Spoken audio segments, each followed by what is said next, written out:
কিছু মৌলিক বিষয় ঐকমত্য প্রতিষ্ঠার মধ্য দিয়ে দ্রুততার সঙ্গে জাতীয় সনদে পৌঁছাতে পারার আশা প্রকাশ করেছেন জাতীয় ঐকমত্য কমিশনের সহ সভাপতি অধ্যাপক আলী রিয়াজ।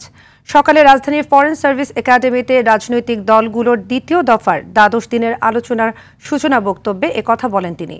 এ সময় আলী রিয়াজ বলেন, আলোচনা সুনির্দিষ্ট করলে সবার জন্য সুবিধা হবে।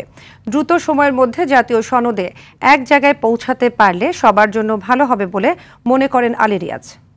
আজকের আলোচনা সূচিতে আছে প্রধান বিচারপতি নিয়োগ, তত্ত্বাবধায়ক সরকার ব্যবস্থা ও জরুরি অবস্থা ঘোষণা।